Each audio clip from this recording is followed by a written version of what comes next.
reciban nuestro saludo al iniciar la primera actividad orientadora de la disciplina clínica. La misma los dotará de las herramientas básicas que permitan realizar la asistencia médica integral a personas sanas y enfermas en un contexto en el que el reconocido avance tecnológico hace cada vez más necesaria la aplicación del método clínico.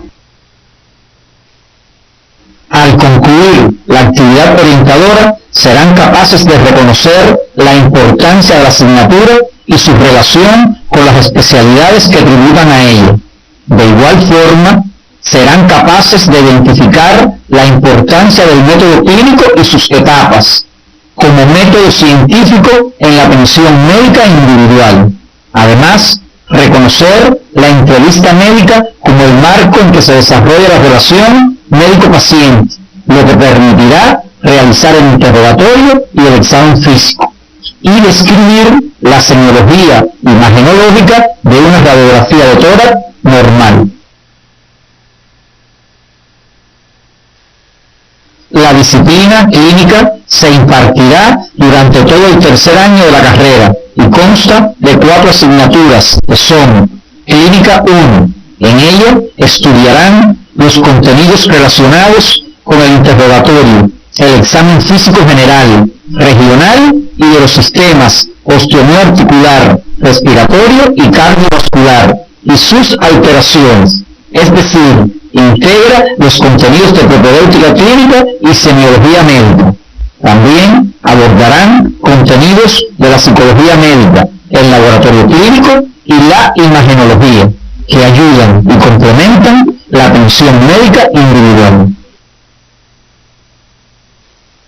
En Clínica 2 se estudiará el interrogatorio, el examen físico y las alteraciones de los sistemas digestivo, nervioso, genitourinario y hemolinfopoyético, así como los estudios complementarios que aportan la imagenología y el laboratorio clínico en estos sistemas.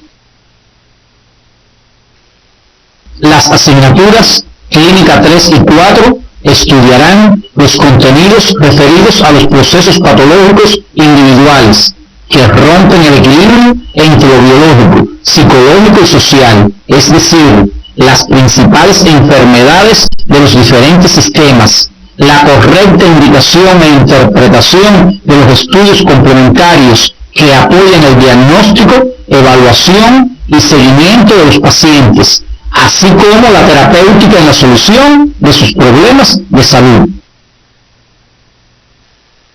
La asignatura Clínica 1 está estructurada en 5 grandes unidades temáticas que se impartirán durante 11 semanas lectivas y una de evaluación, distribuidas de la siguiente forma: la semiología general, el interrogatorio general y por sistemas, la exploración física general y regional y la exploración física y semiología de los sistemas osteomioarticular, respiratorio y cardiovascular.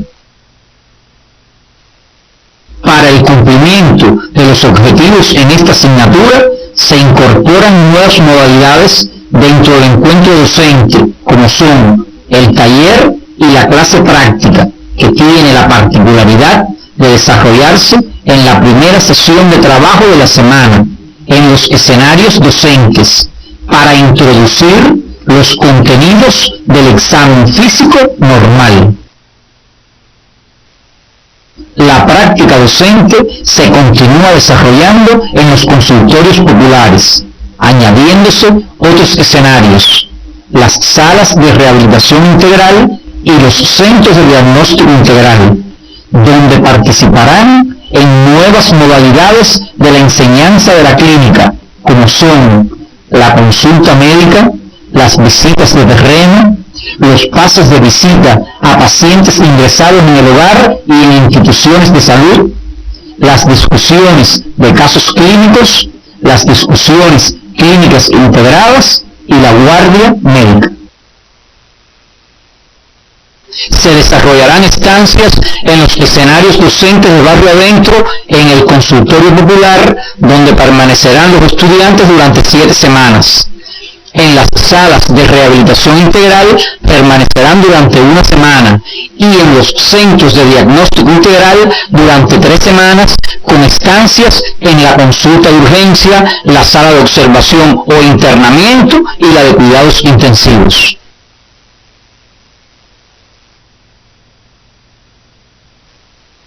El sistema de evaluación de la asignatura estará conformado por las evaluaciones frecuentes, las que se realizarán durante las actividades de la práctica docente para comprobar la adquisición de habilidades clínicas, siendo el momento evaluativo por excelencia el seminario integrador, donde recibirá la calificación correspondiente y una evaluación final con un examen práctico y otro teórico. La disciplina clínica está estrechamente relacionada con la morfofisiología y la morfofisiopatología humana, pues éstas aportan los conocimientos necesarios para comprender la estructura y la función del organismo humano, así como sus procesos patológicos que les permitirán la vinculación clínico básica en el abordaje integral de los problemas de salud del individuo, la familia y la comunidad, para lo cual deben aplicar el método clínico, epidemiológico y social, cuyo acercamiento lo propicia la disciplina proyecto comunitario. Los métodos y procedimientos de la clínica serán aplicados en otras disciplinas como la pediatría, ginecobstetricia, la cirugía y otras disciplinas quirúrgicas, con sus particularidades.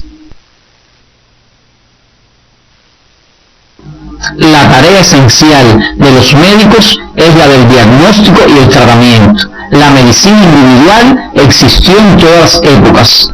El método diagnóstico médico surge posteriormente. El médico primitivo debió tener una interpretación causal o localizadora de la dolencia. Históricamente, todas las actividades de los médicos se han establecido alrededor del diagnóstico. Según el decir del doctor Lisasti Dupuy, la historia del diagnóstico médico surge con los médicos hipocráticos como proceder mental y el diagnóstico se atiene a lo que se ve en el enfermo. Este método observacional se transformaría progresivamente en el método científico basado en la comunicación, la exploración y el razonamiento, que conformaría a finales del siglo XIX el método clínico. Para profundizar en la historia de esta especialidad a lo largo de los siglos, te remitimos a que revises tu libro de texto básico y los artículos relacionados con este tema que aparecen en su sitio. En estos momentos podemos preguntarnos, ¿qué es el método clínico? A lo que responderíamos, es el propio método científico aplicado al trabajo con los pacientes, con las particularidades que le son inherentes. El método clínico, como variante del método científico, tiene sus particularidades como son la identificación del problema, que en este caso lo constituye el enfermo y su problema de salud.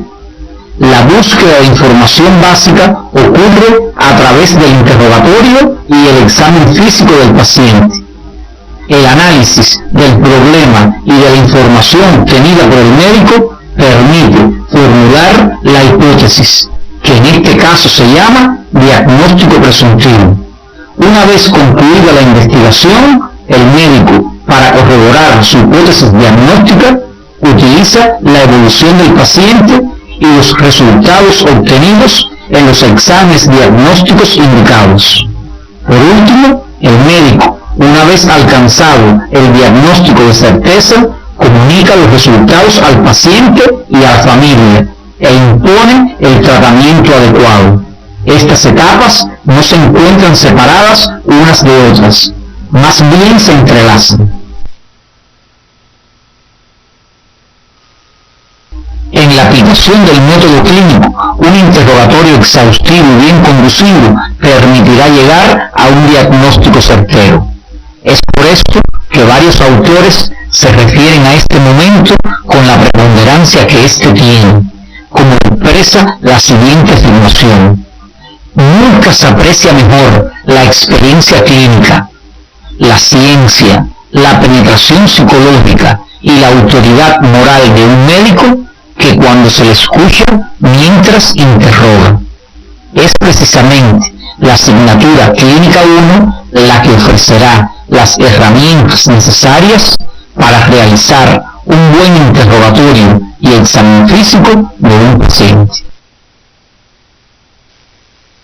La anamnesis comprende todos los datos que se obtienen mediante el interrogatorio del paciente referentes a los síntomas de la enfermedad actual, padecimientos anteriores, su alimentación, género de vida y enfermedades familiares, los cuales deben ser registrados de una forma ordenada en el tiempo, con un lenguaje técnico que no debe trasladarse al diálogo con el paciente.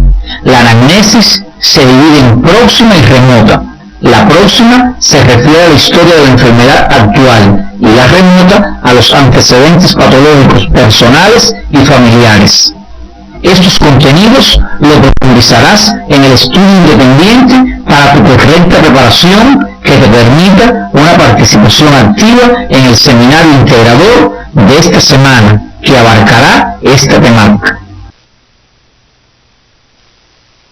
A través del interrogatorio y el examen físico, el médico obtiene los síntomas y signos de determinadas enfermedades, por lo que se hace necesario definir conceptos importantes de la semiología general como son los síntomas, los signos, el síndrome, la enfermedad y el diagnóstico.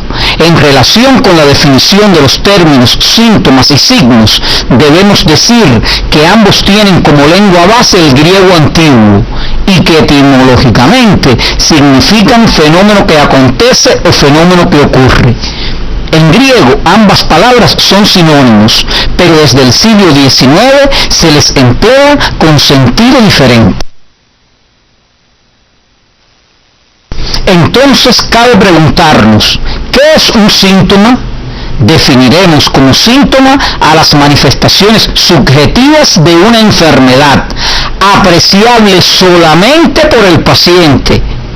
Entre estos constituyen ejemplos el dolor, el prurito, la visión de moscas volantes, entre otras. Galeno decía, los síntomas como las sombras acompañan indefectiblemente a la enfermedad. Para su estudio, los síntomas se clasifican según la localización, en síntomas generales, locales, alejados o a distancia, por su valor diagnóstico en comunes y patognomónicos. Atendiendo al momento en que aparecen y a la forma en que lo hacen, se pueden distinguir los síntomas prodrómicos y de accesos o ataques. Por su evolución se clasifican en estacionarios, fluctuantes e intermitentes. Como estudio independiente es importante que revisen las características que determinan esta clasificación. Para el estudio de los síntomas se sigue la siguiente sistemática: el concepto o definición, la semiogénesis o fisiopatología, la semiotecnia, la semiografía y el semiodiagnóstico. El concepto o definición es la claridad o exactitud con que se describen los caracteres genéricos y diferenciales del síntoma. La semiogénesis o fisiopatología es el estudio de la génesis u origen de un síntoma. Esta parte es la más importante de la semiología y es conocida con los nombres de fisiopatología o mecanismo de producción. La semiotecnia son los métodos, procedimientos, recursos y técnicas de que se vale el médico para obtener los síntomas. Clásicamente se han utilizado la anamnesis, la inspección, la palpación, la percusión y la auscultación. La semiografía, denominada también estudio clínico, se ocupa de la descripción y caracteres de los síntomas y signos. Por ejemplo, el reconocimiento de un síntoma como el dolor no tiene en sí mayor significación semiológica, pues es común a un sinnúmero de enfermedades. Pero si al describirlo señalamos sus características semiográficas, ejemplo, si es de localización lumbar, tipo cólico, acompañado de escalofríos y ardor a la micción, nos hace pensar que su etiología sea renal.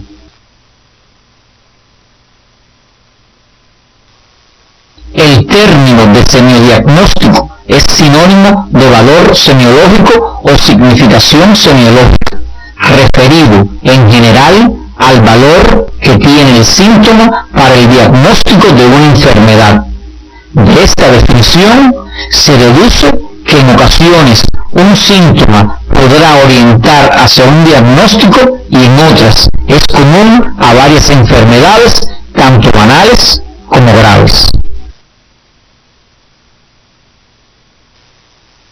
Una vez que hemos estudiado las características principales de los síntomas, nos corresponde conceptualizar el signo, los cuales constituyen expresiones objetivas de la enfermedad, que el médico encuentra a través de las maniobras semiotécnicas específicas y de las evidencias diagnósticas. Son ejemplos de signos la esplenomegalia, la ictericia, los soplos cardíacos, entre otros. Insistimos en que la contraposición entre síntoma como manifestación subjetiva y signo como manifestación objetiva es relativamente reciente. ¿Qué entendemos por síndrome? Se denomina síndrome al conjunto de síntomas y signos que de modo frecuente se presentan asociados siempre de igual forma, pero que pueden corresponder a etiologías distintas.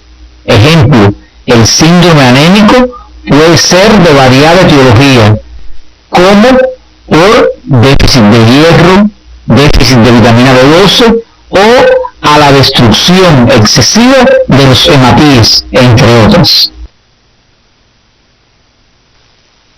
Una vez agrupados los síntomas y signos en síndromes, estaremos en condiciones de identificar la enfermedad en el paciente.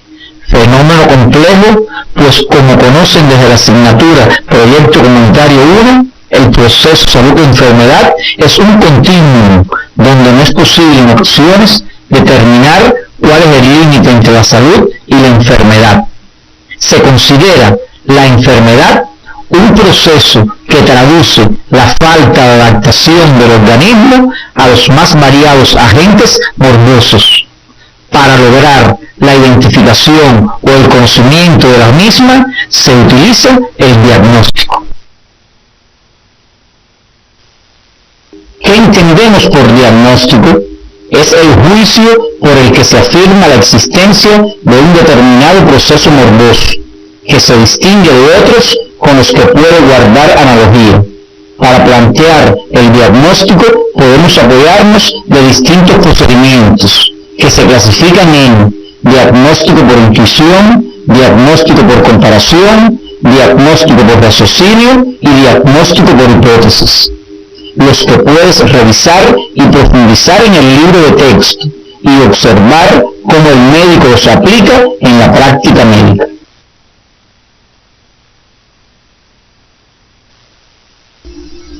Todos estos elementos obtenidos mediante el interrogatorio del examen físico, así como los planteamientos diagnósticos, la evolución y el tratamiento del paciente, son registrados en un documento denominado expediente clínico. Es importante destacar que este documento tiene carácter científico, legal, económico y humano, y tiene una estructura básica que comprende la anamnesis o interrogatorio, que incluye los datos generales del paciente, anamnesis próxima y remota, interrogatorio por aparatos y la historia psicosocial.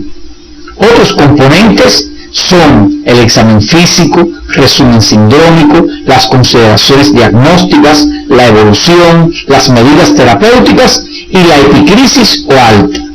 Hay que destacar que el modelo del expediente clínico no es homogéneo en todas las instituciones ni en todos los países. Durante la práctica docente y a lo largo de la asignatura aprenderás a obtener y registrar correctamente los hallazgos en un modelo general para su aprendizaje, lo que constituye lo más importante.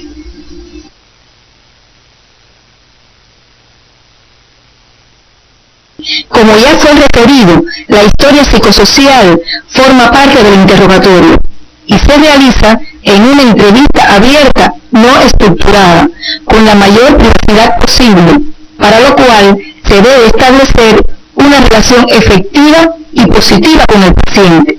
Si la información que brinda es muy compleja, se puede realizar en diferentes momentos y puede utilizarse el apoyo de un familiar para corroborar datos de interés. Deben revisar en la bibliografía básica que aparece en el CD de la asignatura la guía que le permitirá obtener y organizar estos datos. Como ustedes recordarán, en la asignatura Salud Comunitaria y Familiar 1 y 2, la comunicación es un proceso dinámico de interrelación entre dos o más personas que intercambian información, ideas, emociones, habilidades mediante palabras e imágenes, lo que permite obtener y reafirmar conocimientos anteriores, desarrollándose en un contexto determinado como acto creativo, y es a través de ella que se logra establecer la relación entre el médico y el paciente como una modalidad de relación interpersonal que permite al paciente satisfacer una necesidad de salud y al médico cumplir con una de las funciones sociales más importantes: prestar ayuda, prevenir, curar y aliviar su padecimiento. La relación médico-paciente se ha desarrollado a través de la historia de las relaciones sociales. Por ello, tiene un condicionamiento sociohistórico.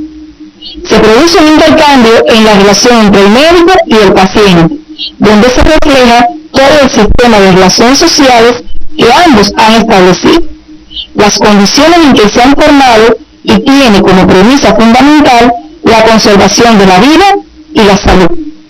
SAS y colaboradores clasifican la relación médico-paciente en tres tipos: la relación activo-pasiva, la relación de cooperación guiada y la relación de participación mutua. En la relación activo-pasiva, el médico desempeña un papel activo y aplica sus habilidades técnicas ante el paciente en estadio terminal, en coma o grave, que es incapaz de comunicarse. Debemos diferenciar esta relación en el enfermo grave consciente, que demanda ayuda, al cual el médico debe brindar apoyo psicológico y nunca adoptar una actitud autoritaria. En este tipo de relación, el médico no debe abandonar el rol de curar y aliviar la dolencia, así como consolar a los familiares aunque conozca lo irreversible del caso. La cooperación guiada es utilizada en las enfermedades agudas. Tiene como base la confianza y obediencia del paciente a las orientaciones del médico, por lo que éste procura dirigir el comportamiento del paciente debido a que presenta plena capacidad intelectual para asumir las indicaciones médicas. El paciente vive su enfermedad como un episodio desagradable que pasará como algo temporal. La participación mutua es típica de las enfermedades crónicas. Aquí se orienta al paciente de forma general, para que sea él quien, de modo guiado y sin la necesidad de la presencia del médico, lleve a cabo acciones de salud que contribuyan a mejorar o impedir el avance de su enfermedad. El paciente vive su enfermedad como parte de su propia vida. El médico debe brindar apoyo afectivo para que éste aprenda a vivir con la enfermedad. La presencia de los tres tipos de relación médico-paciente se puede observar en distintas fases de una misma enfermedad y en un mismo paciente en distintas afecciones que pueda presentar. La enfermedad tiene un significado en la relación médico-paciente.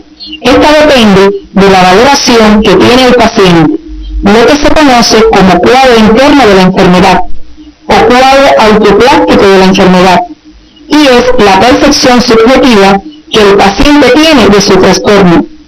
No es cómo se manifiesta la enfermedad, sino cómo se comporta el paciente ante ella, por lo que siempre el médico debe tenerlo en cuenta cuando hace el enfoque psicológico del enfermo, porque en cada uno se manifiesta de forma diferente. El cuadro interno de la enfermedad está condicionado por 4 grupos grandes de factores: los dependientes del carácter de la enfermedad, dependientes de las circunstancias en las que transcurre la enfermedad, la personalidad premórbida y la posición social del paciente. Los factores dependientes del carácter de la enfermedad son los que dependen del tipo de enfermedad, si es aguda o crónica, las limitaciones que ocasiona, el tipo de ayuda y tratamiento que requiere, es decir, si es ambulatorio, hospitalario, clínico o quirúrgico, así como la presencia o no de dolor, la intensidad de este y las características externas de la enfermedad.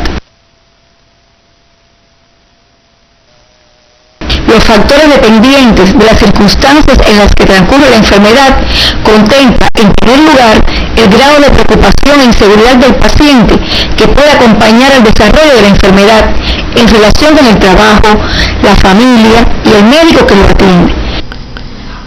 En segundo lugar, el medio donde se encuentra el paciente durante el desarrollo de su enfermedad, es decir, si se encuentra en un lugar armonioso o por el contrario problemático, en su patria o lejos de ella, en un medio hospitalario abierto o cerrado. Y por último, las consecuencias de la enfermedad, supuestas o reales, que el paciente considera que tendrá. La personalidad premórbida se refiere al tipo de personalidad que posee el paciente al inicio de su padecimiento. Entre los elementos que se tienen en cuenta está la edad o etapa de la vida en que se encuentra el paciente, infancia, adultez o ancianidad. La reacción emocional está determinada por el temperamento del paciente, el carácter y la escala de valores del enfermo, que determinan la evaluación consciente o inconsciente del medio que lo rodea y su situación patológica, y el nivel de conocimientos médicos que se expresa en la valoración que hace el paciente de su enfermedad en relación con la situación real. La posición social del enfermo se vincula a la labor que realiza y su relación con la enfermedad. Ejemplo, una enfermedad de las cuerdas vocales no se valora igual por una maestra que por un obrero. Para ello constituye una amenaza ya que afecta el ejercicio de su profesión. La relación del paciente con la enfermedad puede adquirir varias formas. Normal, cuando los criterios del paciente se corresponden con su estado o con lo que se le ha comunicado acerca de su enfermedad. De subestimación, cuando el paciente subvalora la seriedad de su enfermedad, no sigue el tratamiento y manifiesta un optimismo infundado en cuanto a su pronóstico. Denegación aparece cuando el paciente no le presta atención a la enfermedad y aparta los pensamientos de ella con el afán de ignorarla o de simular que no ocurre nada. Nosofóbica. En este caso, el paciente teme continuamente la posibilidad de estar enfermo, se somete constantemente a investigaciones y va de un médico a otro. Hipocondríaca es aquella donde el paciente está persuadido de que sufre una enfermedad grave y da un valor exagerado a su padecimiento. Suele asociarse a la forma nosofóbica. Y la nosofilia, que es cuando la enfermedad se vincula con determinadas sensaciones de bienestar y de ganancia secundaria.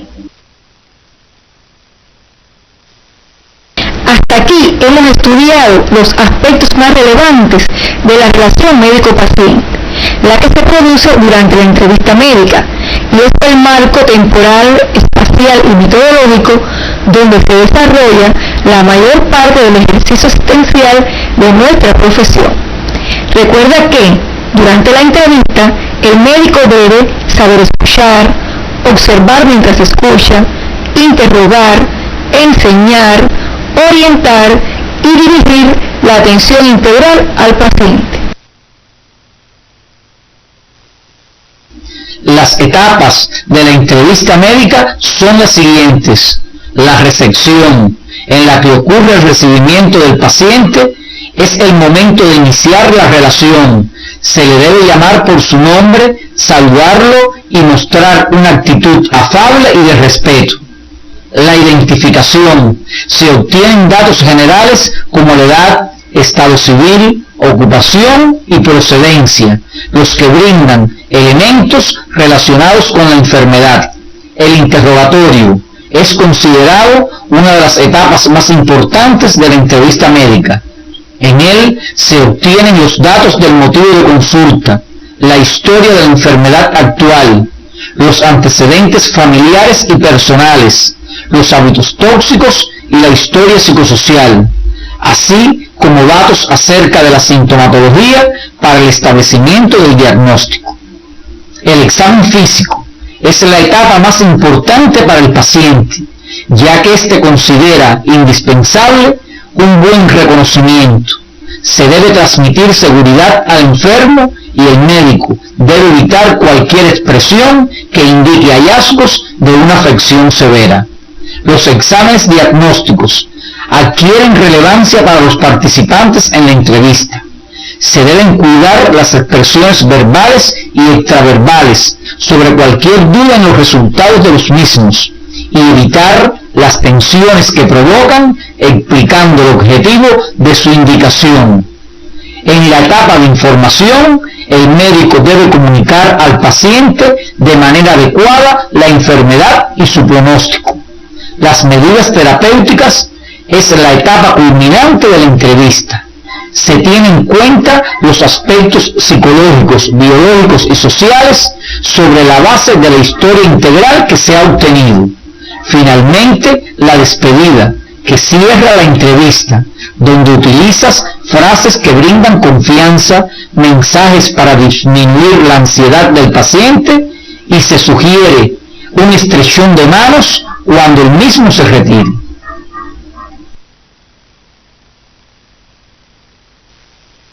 Como se ha expresado anteriormente, los exámenes complementarios constituyen herramientas para apoyar el diagnóstico médico y estos conocimientos, de manera general, fueron abordados en la asignatura Morfofisiopatología Humana 1. Se hace necesario recordar los métodos imagenológicos que fueron estudiados en esta asignatura. Los mecanismos de producción que utilizan estos métodos son radiaciones ionizantes, sonido, campo magnético y radioisótopos. Los rayos X son un tipo de radiación ionizante, descubiertos en 1895 por el físico alemán William Conrad Roentgen. Estos se clasifican en simples, contrastados e intervencionistas. Entre los rayos X simples observen un rayo X de tórax normal y uno de senos perinasales. En los contrastados demostramos una tomografía axial computarizada utilizada en el diagnóstico de una malformación arteriovenosa cerebral. Los intervencionistas se utilizan como guía para realizar una biopsia, puncionar una cavidad o recanalizar una arteria. En la resonancia magnética nuclear se utiliza como mecanismo para la producción de la imagen la carga eléctrica celular en presencia de un campo magnético. Observa en la imagen un corte longitudinal del encéfalo donde se aprecian todas sus estructuras anatómicas. En la ecosonografía se utiliza el sonido. Este, al chocar sobre un objeto, rebota, produciendo un eco, y al llevarlo a una pantalla constituye el ecosonograma o ultrasonido diagnóstico. Observa la imagen de una litiasis vesicular. La gammagrafía se fundamenta en la obtención de imágenes a partir de la captación a nivel celular de sustancias marcadas radioactivamente. Observa en la gammagrafía ósea la flecha que indica una zona ennegrecida en los huesos del carpo de la mano derecha. Esto evidencia una isquemia aséptica. En esta otra imagen pueden apreciar la captación de radioisótopos en el fémur izquierdo de un paciente que presenta un tumor óseo maligno. Observen en la arteriografía las zonas de vascularización tumoral. Estudiaremos hoy la semiología imagenológica de un tórax. Hay dos conceptos que deben dominar: radiotransparencia, que se observará de color negro, y radiopacidad, que se apreciará de color blanco. La función del pulmón es el intercambio de oxígeno y CO2. Por lo tanto, el parénquima pulmonar tendrá color negro o radiotransparente, y las estructuras óseas, vasculares y tejidos blandos de color blanco o radiopacos. Los límites pulmonares en una radiografía de tórax en vista posterior anterior son: por debajo del diafragma, que se evidencia en dos partes, el hemidiafragma derecho, que se observa radiopaco en su parte inferior por la presencia del hígado, y el hemidiafragma izquierdo, radiotransparente en su parte inferior por la presencia del fundus gástrico. Lateral y externamente por la piel, tejido celular subcutáneo, músculos y tejido óseo, y en su porción central por el mediastino.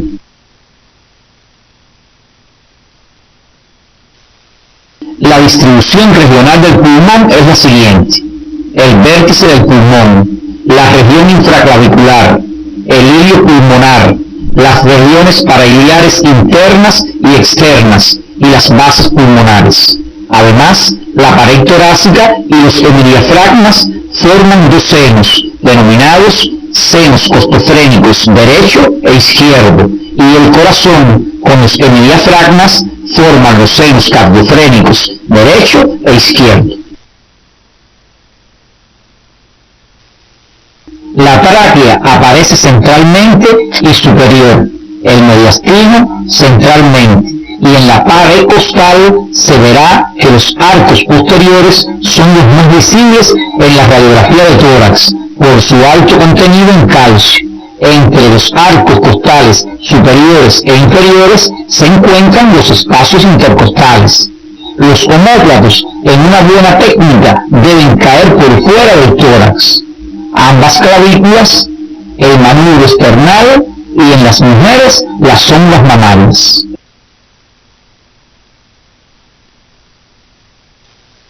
En resumen, la sistemática de la lectura de una radiografía de tórax puede seguir la siguiente secuencia. Primeramente, tendrán en cuenta las partes blandas, seguido de las características de la jaula torácica ósea. A continuación, la tráquea, el mediastino y por último, los pulmones.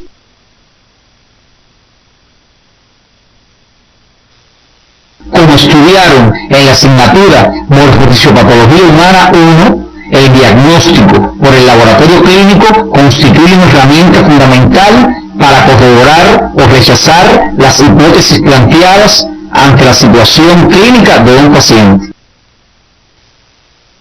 Una vez que el paciente acude al médico de acuerdo a los síntomas y signos encontrados en el interrogatorio del examen físico, llega a plantearse una hipótesis diagnóstica. Dentro de los recursos con que cuenta para confirmarla, utiliza la indicación de los estudios analíticos. Se orienta entonces al paciente cómo, cuándo y dónde se les realizarán. Posterior a ello, en dependencia de la circunstancia en que se encuentre el paciente, sea urgente o no, Este se somete a la extracción de la muestra biológica para dichos estudios. Puede efectuarse en el laboratorio o en la cabecera del enfermo. Una vez obtenida la muestra, se realiza el procesamiento analítico, el cual concluye con la emisión del resultado que llega al médico. Es entonces cuando ocurre la confirmación o no de la hipótesis diagnóstica.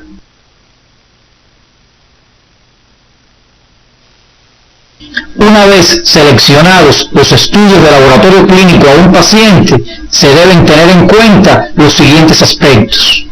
Efectuar la indicación clara y precisa de solamente los estudios que se requieren para el paciente en cuestión. Orientar adecuadamente al paciente de cómo deben realizarse dichos estudios, insistiendo en la hora, lugar, condiciones de ayuno, entre otros. Tener en cuenta si el paciente padece de alguna enfermedad o si está sometido a algún tratamiento por la afectación de estas condiciones en los resultados a recibir. Y nunca esperar el resultado de los estudios para establecer la hipótesis diagnóstica. Recuerden que se utilizan para confirmar o rechazar la misma. Una vez concluida la actividad orientadora de hoy, llegamos a las siguientes conclusiones. La disciplina clínica ofrece las herramientas fundamentales para el futuro desempeño profesional del médico integral comunitario, relacionándose con otras disciplinas de las que se nutre para arribar a un diagnóstico certero. El método clínico es la aplicación del método científico al trabajo con los pacientes, de manera organizada, sistemática e invariable, el cual utilizarás durante tu práctica profesional para lograr la excelencia en la atención médica integral. La semiología estudia todos aquellos fenómenos que por su propia naturaleza evocan la idea de enfermedad, constituyendo los síntomas y los signos los elementos fundamentales de este. En la entrevista médica es donde se desarrolla la relación médico-paciente. Es importante tener en cuenta el cumplimiento de las etapas de la misma, y la primera entrevista sirve de base a las posteriores, de ahí su importancia. La semiología de una radiografía de tórax conlleva dos conceptos fundamentales: el de radiotransparencia, que se visualiza de color negro, y la radiopacidad de color blanco, y su descripción sigue una dinámica establecida. Los resultados de los estudios de laboratorio clínico son imprescindibles en la práctica médica para confirmar o no la hipótesis diagnóstica ante un problema de salud.